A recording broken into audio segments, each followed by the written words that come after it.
Morning বন্ধুরা, তোমরা কেমন আছো? নিশ্চয়ই ভালো আছো। তো সকালবেলা এখন 9টা বাজে। এই ঘরে এসছি, এই ঘরে গোপালকে ওঠানো হয়নি, তার আগে জানলাগুলো সব খুলে দিই। জানলাগুলো ইচ্ছে করে খুলি, অনেক সকালবেলাই উঠেছি, খোলা হয়নি। জানলাগুলো খুলে দিচ্ছি আর গোপালকে ওঠাবো। আর অনেক সকালবেলা উঠেছি। প্রতিদিনকার মতো আজকের দিনটাও শুরু করলাম ওকে ঘুম থেকে উঠিয়ে। তো কী দেবো তারপরে ভাবলাম যে অনেক দিন তো ছাতু দেওয়া হয় না, ছাতুর সঙ্গে সামান্য চিনি দিলাম। আর পাটালি নিয়ে এসছে, নতুন গুড়ের পাটালি যখন এনেছে তখন ভাগ করে রেখেছি, কিছুটা রেখেছি ওর জন্য আর কিছুটা আমরাও নিয়েছি। তো পাটালি দিয়ে দিলাম আর থালার পাশে দেখো দিয়েছি কিশমিশ আর একটু বিস্কুট। সকালবেলা এই হচ্ছে ও আজকে খাওয়া। আর এই একটাতে আছে কিশমিশ বিস্কুট। আর এই তো দিলাম। এরবার দেব হচ্ছে সেই স্নান করে পুজো দেওয়ার সময়, তখন ঠাকুরকে ভোগ লাগিয়ে দেব। অন্য ঠাকুরকে প্রসাদ দেওয়া হবে, তার সঙ্গে সঙ্গে নন্দুকে স্নান করিয়ে দেব চন্দন মাখিয়ে, তারপরে ওকে খেতেও দেব। এইভাবে আমি গোপাল সেবা করি। আর গোপালকে এই গরমের মধ্যে কি আর পরাবো, জামা টামা পরাতে আমার যেন এখন অস্বস্তি লাগে। এই ভালো ওকে খালি গায়ে রেখেছি। জল চেয়েছে অনেকক্ষণ, জলটা দিয়ে দিই।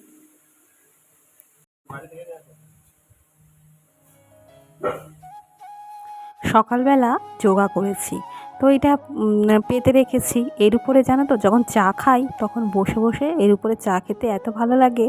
আর নরম তো, বসতেও বেশ ভালো লাগে। আমার সঙ্গে সঙ্গে বাঘাও আমার সঙ্গে বসে থাকে এর উপরে।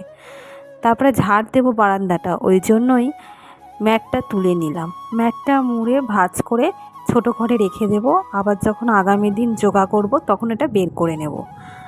আর কারণ ঘরটা ভালো করে ঝাড় দিতে হবে। তারপরে দেখো তোমাদের দেখাচ্ছি আজকে কি কি কাজ হচ্ছে।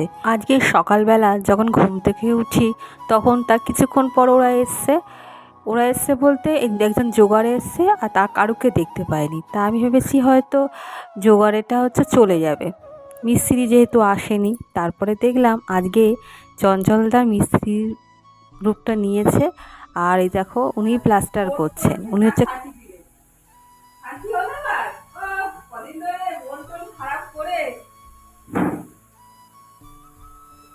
আরো উন্নতি হবে। খেলে যাক, ভালো খেলুক। হ্যাঁ, মাঠে গেছি, মাঠে আমার ভালো লাগছিল না যে এত কষ্ট করে ছেলেটা এই জায়গাটা এলো। না না, একদম ভালো লাগছিল না। লাস্টে কালকে মিঠা রাখলো, মন খারাপ করিস না, আর পরে এবার তো হয়নি তো ঠিক আছে, পরের বছর আবার হবে। আমি তুই দাঁড়া, তুই ওরকম করিস না। না না হবে, মন খারাপ কি বলো তো, যদি বা কিছু হয় সেটাই বলছি যে মানে ভালো। রিক তো জিমনাস্টিকে খুব ভালো। তো আগের দিনকে জিমনাস্টিক ওতে কম্পিটিশান ছিল ডিস্ট্রিক্টে, তা সেখানে জাজমেন্ট কিছু ভুল হয়েছিল। সেই ভুলের জন্য তো পাখিদের মনের অবস্থা ভালো ছিল না। যাই হোক, প্রত্যেকটা মারই তো একটা আশা থাকে। তো আজকে ক্লাসে গেছিলো, সেই স্যারই বললো যে আমাদের জাজমেন্টে কিছু ভুল হয়েছে এবং তো আপনার ছেলে হচ্ছে থার্ড হয়েছে। তো সেই আনন্দের সার্টিফিকেটটা দেখাতে এসেছিলো। এই সার্টিফিকেটের খুব মূল্য আছে, যারা ডিস্ট্রিক্ট খেলে তারা জানে। তো এইটাই আমরা আনন্দটা দুজনে মিলে শেয়ার করে নিলাম। ঠাকুরঘরটা মোটামুটি ঠিক করছি, তার মধ্যে ওদের জন্য একটুখানি চা বসালাম। আজকে ওই যে ছেলেটা এসছে আর তার সঙ্গে সঙ্গে চঞ্চলদাও কাজ করছে, চা বসেছি। আর এগুলো সমস্ত কিছু নামালাম, এগুলো সমস্ত কিছু পরিষ্কার করবো মোটামুটি, কারণ এই টাইমের মধ্যে করতে হবে তো। আর কাজ আছে অনেক, আজকে কাজ আছে বলে চলে গেলাম। কাজের মধ্যে বিশেষ কাজ আজকে ঠাকুরঘরটাকে একটু জাস্ট ঠিক করব বলতে ঠাকুরের জায়গার ওইখানে ওই কোনায় কোনায় এত ঝুল পড়েছে, যখন পুজো দিই তখন দেখি। আর এত শর্ট টাইম, মানে এত ব্যস্ত থাকি পুজো দেওয়ার সময় দুপুরবেলা, এইগুলো তো পরিষ্কারই করা হয় না। তাই ভাবলাম সকাল সকাল আজকে ঠাকুরঘরটা একটু মোটামুটি পরিষ্কার করে ঠাকুরের প্রসাদ, তারপর যে সমস্ত জিনিসগুলো থাকে সেই সেলফটা তো দেখলে ভালো করে পরিষ্কার করে নিলাম। ওইটা আরও যদি হতো যে কলে নিয়ে গিয়ে পরিষ্কার করে জালি দিয়ে ঘষা যেত, তা খুব ভালো হতো, কিন্তু ওইটা আবার জল ঝরাতে দিয়ে শুকোতে হবে, সে আর এক কাজ। তো মোটামুটিভাবে পরিষ্কার করে নিচ্ছি, ডিপ ক্লিনিং করছি না। ডিপ ক্লিনিং করতে গেলে পুরো ঘরটাই করতে হবে। আর ওই দিকে এত ঝুল ছিল জানো না, কতটা ঝুল বেরিয়েছে। আর এই যে ঝুল ঝাড়ুটা দেখছো, এটা হচ্ছে এই ঠাকুর ঘরের জন্যই কিনেছি আমি। কারণ এই যে ঝ্যাঁটাটা দিয়ে তো ওই দিকটা পরিষ্কার করা যায় না, সামনের এই দূর থেকেই ঝ্যাঁটা দিয়ে পরিষ্কার করতে পারি, কিন্তু ওই ভেতরের দিকে করতে গেলে সব জিনিসপত্র তো ঝ্যাঁটা লেগে যাবে, সেজন্যই এটা স্বতন্ত্র ঝ্যাঁটা কিনে নিয়েছি। দেখো কি পরিষ্কার লাগছে। কল পড়ে গেছে, কল থেকে ওখানে বোতল বসিয়ে দিয়ে এখানে কাজ করছিলাম, খেয়ালই ছিল না। আর এই জল ভরে যে পাখাটা চালিয়ে দিয়েছি, আর এইখানে বসে আছে জলের মধ্যে। বাবা জলের মধ্যে গাটা তো ভিজে যাচ্ছে। হ্যাঁ বলে কিচ্ছু হবে না। আরে বাবা এসছে, খালি তাড়া দিচ্ছে যে এদিকে আয় এদিকে আয়।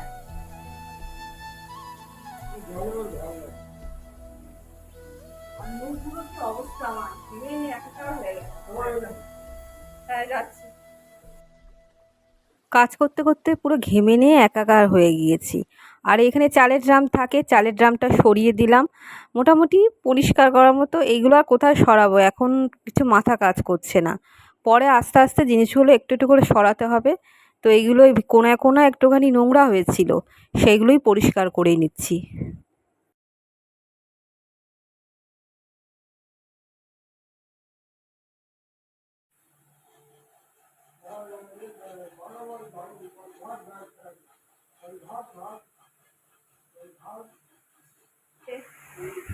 আর রোদ্দুরে না গেলে হয় না, বিকেলবেলা গেলে হবে না? তিনটের দিকে তো রোদ্দুরটা অনেকটা কমে। সাবধানে যাবে, রাস্তা সবাই করে। অটো যাবে তো, হেঁটে যেও না। এই রোদ্দুর বলো, এই রোদ্দুরে বাবা বলছে একটুখানি ব্যাংকে কাজ আছে আর কিছু দোকান বাজার করে আনবে। তো আমি বলছিলাম যে এখন কেন যাচ্ছ, প্রচণ্ড রোদ্দুর, আর বয়স্ক মানুষ বলো, নিজের কাজের নেশায় তো যায়, কিন্তু শরীরটাও তো লক্ষ্য রাখতে হবে। বললাম যে সন্ধেবেলা যেও, বলে সন্ধেবেলা আর যাব না। আমি তারপরে বললাম যে ঠিক আছে, যদি যাও তো ছাতা মাথায় দিয়ে সাবধানে যেও।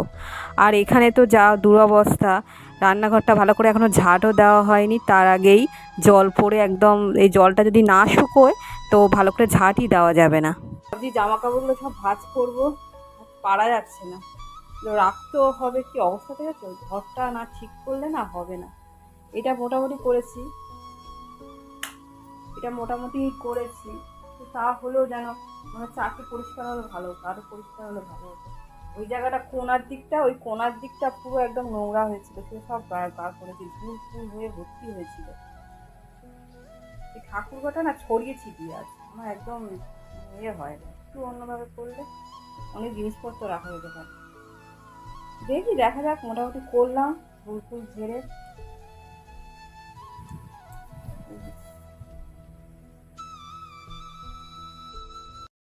ওই ঘরে বিছনার উপরে জামা কাপড়গুলো তো সব অগোছালো পড়ে আছে, সমস্ত কিছু ভাঁজ করলাম, ভাঁজ করে গুছিয়ে গুছিয়ে রাখলাম। আর তারপরে সময় বুঝে সেইগুলো সমস্ত কিছু আলমারিতে রেখে দেব। এই ছোট আলমারিটাতে কিছু কিছু জামা কাপড় ভাবলাম যে রেখে দিই, কারণ সব ছড়িয়ে ছিটিয়ে রয়েছে। আমার বরের কতগুলো ফুল হাতা গেঞ্জি, সেইগুলো এখন গরম পড়ে গেছে তো সেগুলো লাগবে না, সেইগুলো হচ্ছে রেখে দিচ্ছি। আর বাদ বাকি কয়েকটা এখানে রাখবো না, সেগুলো বড় আলমারিতে রেখে দেবো। সেইগুলোই সমস্ত কিছু বার করছি, বার করে বড় আলমারিতে রেখে দেব। আর এই বড় ফ্যানটা তো সব সময় চলে, এই বড় ফ্যানটা না হলে আমাদের জীবনযাত্রা এই সময় খুব দুর্বিষহ হয়ে ওঠে। কারণ এই যে ঘরটাতে না দিনের বেলা একদম যাওয়াই যায় না, এত গরম হয়ে থাকে। আর এই দেখো জামা কাপড়গুলো সমস্ত ভাঁজ ভাঁজ করে রেখে দিলাম, আবার সময় বুঝে বড় আলমারিতে রেখে দেব ঘরে। আর এই পুজো দেওয়া হয়ে গিয়েছে, পুজো দেওয়া লাস্টের দিকে এরকম ধূপ জ্বালিয়ে ঠাকুরকে আমি এখানে একটা ধূপ অন্তত দিই। আর ধূপে এখানে তো স্ট্যান্ড নেই, তোমরা হয়তো শুনে হাসবে, এখানে একটা তালা ঝোলানো আছে, সেখানেই ধূপটা রাখি। আর তারপরে নিয়ম মাফিক এই ট্রেটা থেকে সমস্ত সবজিগুলো বার করছি। আর ট্রেটা নোংরা হয়েছে জানো তো, ট্রেটা একটু পরিষ্কার করতে হবে। ওই জন্য সমস্ত কিছু বার করে সময় বুঝে ট্রেটা হচ্ছে পরিষ্কার করব। এখন আর করব না। ভাত চড়িয়ে দিয়েছি আর ফ্রিজ থেকে কালকেকার তরকারিগুলো সমস্ত বের করছি। ভাত আছে, তারপরে চাটনি আছে। এইগুলো না এখন বের করলে খাওয়ার সময় একদমই খেতে পারবো না, ঠান্ডা হয়ে থাকবে। তো দেখো তরকারিগুলো বার করলাম, ওখানেও কটা তরকারি রাখলাম, আবার টেবিলেও তরকারি রেখে দেবো। আগের দিনে কিছুটা ভাত থাকে, সেই ভাতের সঙ্গে গরম ভাত মিশিয়ে বাঘাকে খেতে দিয়ে দিই। কারণ একেবারে গরম ভাত হয়তো গ্যাস থেকে নামালাম সেটা খেতে পারে না, অবলা প্রাণী বলো। আমরা তো একটুখানি দেরি করে খাই, ওকে একটুখানি তাড়াতাড়ি দেওয়ার চেষ্টা করি। ওই জন্য এক এক সময় কি হয়, মাংস যখন থাকে না সকালবেলাটা মাংস রান্নাটা করে নিই ওরটা, তারপরে আমাদেরটা ধীরে সুস্থে করে আমাদের তো খেতে অনেকটাই দেরি হয়। আর এই দেখো কাজ করছি, তার সঙ্গে সঙ্গে ওনারা আবার জল চাইছেন।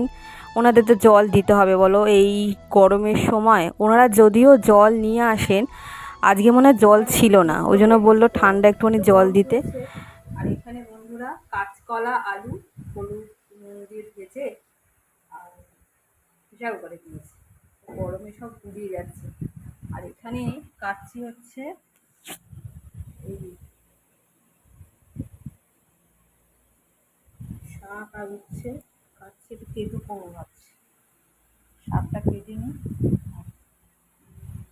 হ্যাঁ আলু কাটবো, আলু উচ্ছে আর বেগুন এই দিয়ে আজকে একটুখানি চচ্চড়ি দেবো।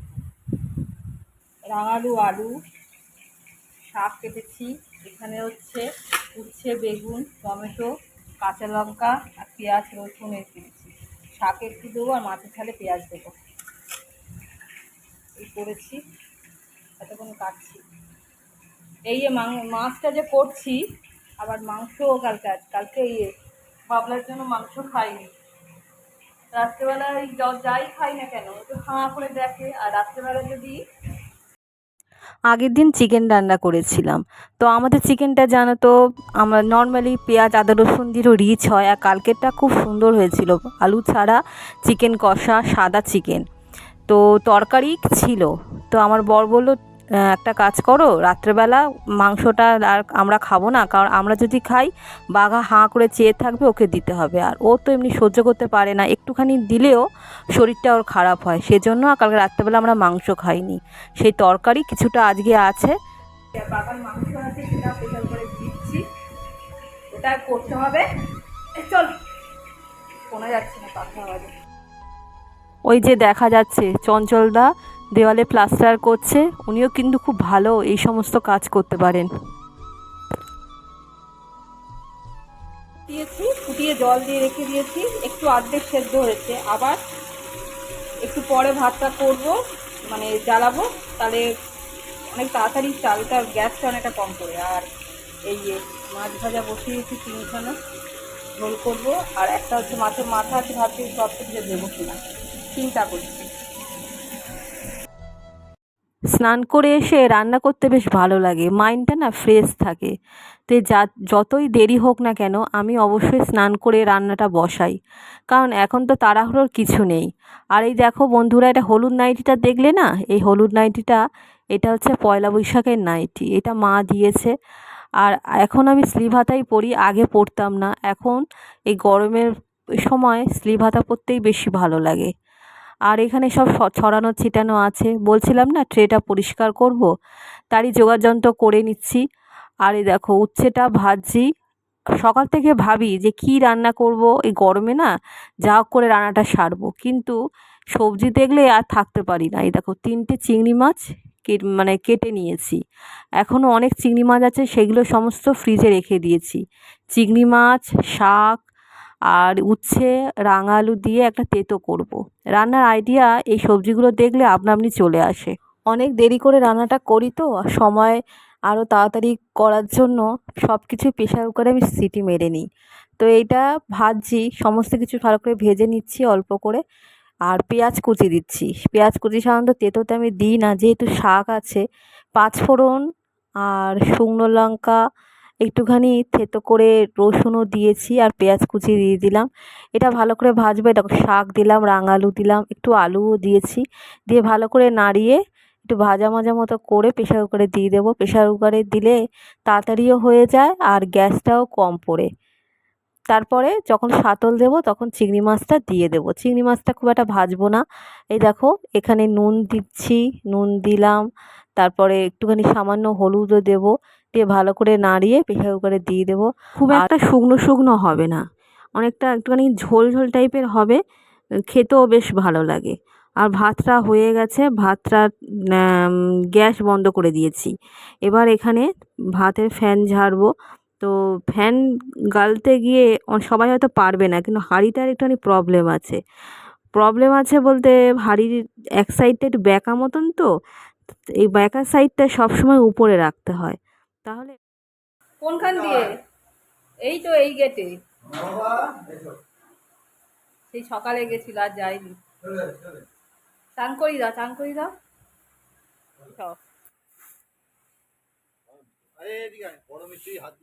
হ্যাঁ, আমি প্রথমে বুঝতে পারিনি, আর কাজ হবে না। তারপরে না, ওরা অন্য জায়গায় কাজ করছে, ওরা মনে হয় অন্য জায়গায় কাজ করছে, তাই না? আর কাজ আর বেশি বাকি নেই। এই যে প্লাস্টারটা হচ্ছে, তারপরে ওইদিকে প্লাস্টার মানে একটুখানি বাকি আছে দেওয়ালের, আর সামনের দিকে একটু দেওয়াল হবে, এই হবে, বেশি দিন নেই। তা এতদিন আমাদের সঙ্গে বেশ অল্পক্ষণে হলেও মিস্ত্রিদের এই চা দেওয়া, জল দেওয়া একটা সম্পর্ক গড়ে উঠেছিল। কিন্তু তারপরে তো ওরা যে যার সে তার চলে যাবে। মানুষের জীবনযাত্রাই তো এই রকম। জীবনের প্রত্যেকটা ক্ষণে কত মানুষের সঙ্গে যে যোগাযোগ হয়, একটা সম্পর্ক গড়ে ওঠে, এই যে একটা হৃদ্যতার সম্পর্ক। তারপরে আবার বিভিন্ন কাজে তারাও জড়িয়ে পড়ে। তো এটাই আর কি, মানে একটুখানি হলেও মায়ার বাঁধনে মানুষ নিজেদের বেঁধে ফেলে। এই একটুখানির জন্য ওদের জন্য একটা যেন মায়ার জন্মে গেছে, আবার ওরা চলে যাবে। কলতলায় চলে গেছে চান করবে বলে। বাবা ভাল লাগছে? বাবা ভালো না লাগলে দাঁড়িয়ে থাকে। হ্যাঁ, বদমাশিও করে মাঝে মাঝে। বাবা রে, কাজ হারতে বললো কাজ হারে নেই।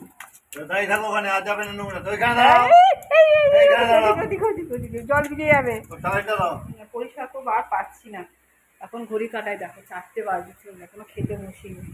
ও তো অনেক দেরি করে খাবে। তো আজকে যে রান্নাগুলো হয়েছে করলাম, এই চিংড়ি মাছ শাক দিয়ে আলু দিয়ে এটা করলাম, আর এই মাংস, আর এই এটা হলো আগের দিনের তরকারি, চিচিঙ্গে আলু, এটা তরকারি করেছিলাম, আর আলু সেদ্ধ, আর এই জল ঢালা ভাত আছে। সমস্ত কিছু যোগাযন্ত্র করে সাজিয়ে রেখে দিয়েছি, শুধু খাবার পালা। এই করতে করতে না অনেক দেরি হয়ে যায়। আর যে মাছের ঝোলটা করেছিলাম, মাছের ঝোলটা এবার আর খাবো না, ওবেলা খাবো। আর যদি থাকে তো কালকে মাছের ঝোল রেখে দেবো। তো অনেকটা রান্না করতেও হবে না, যে একটু বেশি করে যদি তরকারি থাকে। আর আমার কর্তা এসে এখন খাবে না, ও একটু পরে খাবে। এসছে তো, কাজ বাজগুলো ওরা এতক্ষণ অ্যাবসেন্ট ছিল, ওই জন্য কাজগুলো দেখছে বাইরে। বাঘা মাংসগুলো বেছে বেছে খেয়ে নিয়েছে, পেঁপে রেখে দিয়েছে ভাতের মধ্যে। ওই রকম ভালো করে যদি ভাতের সঙ্গে না মিশিয়ে দিই তাহলে সবজিগুলো পড়েই থাকে। কিছুক্ষণ আগে বলেছিলাম না সবজির ট্রেটা, তো সবজির ট্রেটা সত্যিই মাজতে পারিনি, শরীর আর চলছিল না। আমার কর্তাকে বললাম, ও হচ্ছে তখন বাঘাকে স্নান করাচ্ছিল, বললাম একটুখানি মেজে দাও না, ও ভালো করে পরিষ্কার করে দিল। আর ও যখন পরিষ্কার করে তখন আমার থেকেও খুব ভালো করে, ভালো করে পরিষ্কার করে মেজে টেজে জল ঝরাতে দিয়েছিল বাইরে, সেটাকেই নিয়ে এলাম। নিয়ে এসে সবজিগুলো, সমস্ত সবজিগুলো হচ্ছে একটা প্লাস্টিকের মধ্যে বেঁধে রেখেছি, বেঁধে রেখে টমেটোগুলো রেখে দিচ্ছি এক এক করে সমস্ত সাজিয়ে। এবার ফ্রিজের মধ্যে রেখে দেবো, রেখে দিয়ে একটুখানি শোবো। তো ভিডিওটা এখানেই রাখছি, আর কন্টিনিউ করছি না। তো দেখা হবে তোমাদের সঙ্গে পরে নতুন একটা ভিডিও নিয়ে। টাটা বন্ধুরা।